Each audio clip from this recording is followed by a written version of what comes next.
Bonjour, c'est Amandine, je suis psychologue et énergéticienne.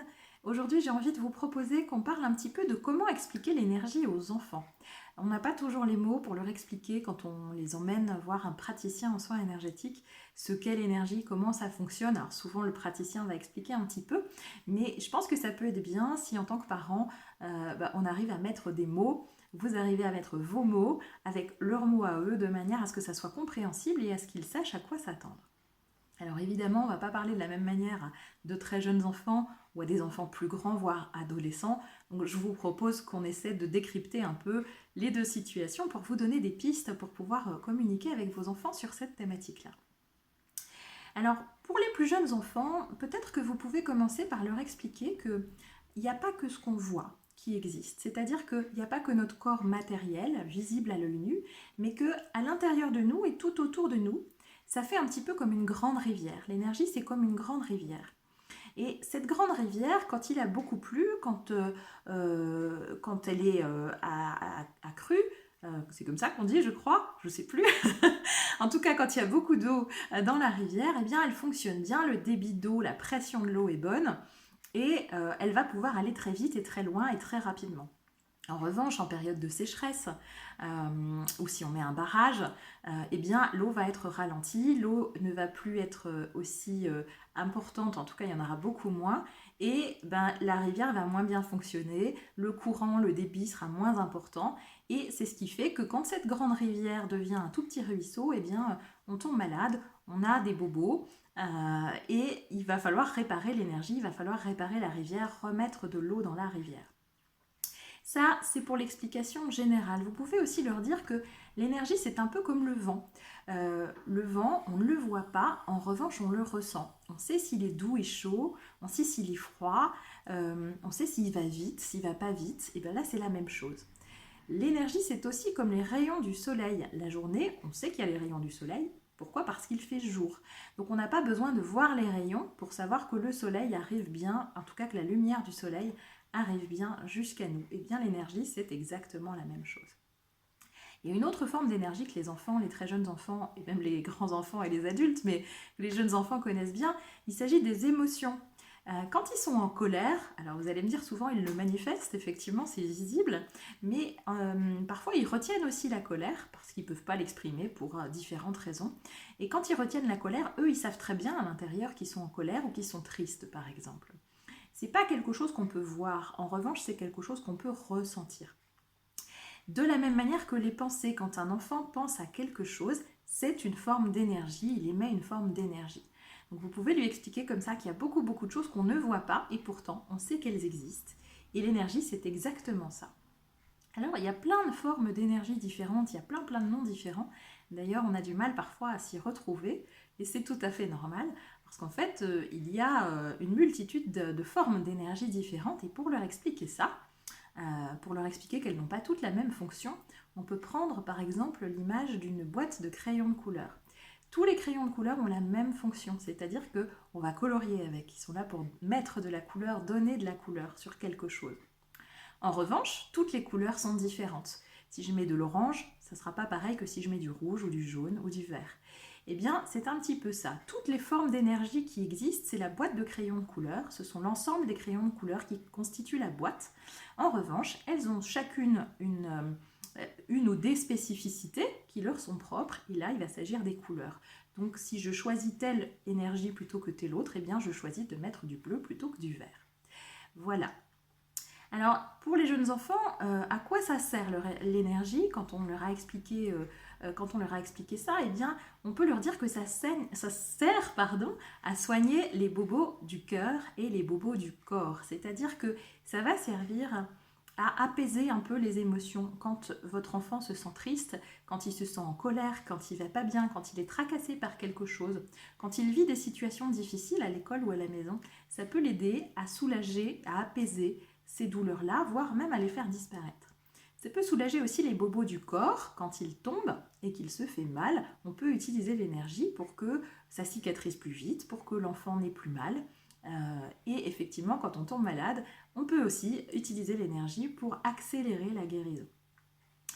Il faut leur expliquer aussi que c'est un petit peu comme un oignon. Quand ils vont faire une séance de soins énergétiques, ça va déjà enlever une couche de l'oignon. Vous savez, vous leur expliquez que l'oignon, il y a effectivement plusieurs couches.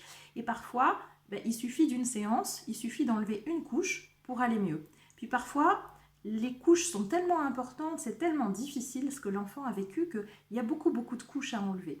Et peut-être que la première séance va enlever une ou deux couches, mais peut-être qu'il y aura besoin de plusieurs séances pour aller jusqu'au cœur de l'oignon et enlever vraiment à l'intérieur de lui ce qui est compliqué ou ce qui est douloureux, que ce soit sur le plan physique ou sur le plan émotionnel.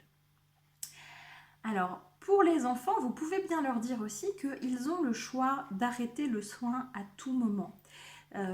Faire un soin énergétique, c'est pas anodin. L'enfant va ressentir, comme l'adulte, parfois des picotements, de la chaleur, des fourmillements, etc. Parfois, il ressent rien de particulier, mais en tout cas, l'énergie a une action. Quand on modifie la rivière, on va modifier l'action de cette rivière. Donc, l'idée, c'est vraiment de leur dire aussi qu'ils ont leur libre arbitre. Ça veut dire quoi? Ça veut dire qu'ils peuvent choisir de recevoir le soin jusqu'au bout ou de ne pas le recevoir. Je dis ça parce que je fais des soins collectifs à distance et notamment avec des enfants. Et effectivement, il faut que l'enfant soit d'accord. C'est pas aux parents de décider si l'enfant est d'accord ou non pour un soin énergétique. Que ça soit à distance ou en cabinet, c'est la même chose. Tous les praticiens vous le diront, on demande toujours l'accord de l'enfant parce que même s'il est jeune, il a son mot à dire. Il s'agit de son corps, il s'agit de ses émotions, de son esprit. Et puis il s'agit aussi de choisir le praticien avec lequel il va vouloir faire ce soin ou non. Donc s'il s'agit de soins à distance, comme s'il s'agit de soins en cabinet, à tout moment, si c'est inconfortable pour l'enfant, alors évidemment si le praticien est là, on peut en discuter et puis remodifier un petit peu les choses, mais à tout moment, il a le choix d'arrêter le soin si ça ne lui convient pas. Il suffit simplement que dans sa tête, il demande à arrêter le soin et le soin s'arrête. L'énergie suit l'intention. Donc là encore, c'est l'enfant qui décide. Je tiens à préciser ça parce que ça me paraît important. Souvent, on vit dans une société où on décide beaucoup de choses pour nos enfants. Concernant l'énergie, on ne peut pas décider à leur place. C'est vraiment à eux de choisir s'ils veulent ou pas être aidés et jusqu'à quel point. Et si le soin est inconfortable pour eux, eh bien, ils peuvent tout à fait l'arrêter à n'importe quel moment. Donc on ne fait une séance que si l'enfant est d'accord. Et je demande toujours aux enfants s'ils sont d'accord. S'ils ne sont pas d'accord, eh bien, on ne fait pas le soin. Voilà. Alors pour les plus grands, pour les adolescents, comment on peut leur expliquer? On peut leur dire que l'énergie, on a plusieurs mots pour décrire l'énergie. Ce sont des mots qui veulent dire en fait la même chose. Quand on dit le mot énergie, le mot amour, le mot lumière ou le mot information, d'ailleurs parfois on parle d'information lumière, c'est la même chose. L'énergie pour eux, on va pouvoir la comparer au champ électromagnétique qu'ils connaissent, au champ électrique aussi qu'ils connaissent. On peut prendre l'exemple du micro-ondes qui va avoir une action alors que les ondes qui cuisent ce qu'on a mis dans le micro-ondes ne sont pas visibles à l'œil nu. Exemple plus parlant pour les adolescents, Internet. Évidemment, en général, ils y sont pas mal connectés, comme nous d'ailleurs. Donc, on ne voit pas l'onde qui court entre le Wi-Fi du salon et puis le téléphone portable, et pourtant elle est bien là puisqu'elle a une action sur le téléphone. Donc l'idée, c'est de leur expliquer que ça soit une douleur physique, que ça soit une maladie, que ça soit une douleur émotionnelle, que ça soit une situation de vie compliquée, eh bien en fait, ce qu'on va venir faire avec l'énergie, c'est qu'on va venir reprogrammer, remettre une information nouvelle sur l'ancienne information qui est usagée. C'est un petit peu comme un ordinateur, on va faire de la reprogrammation.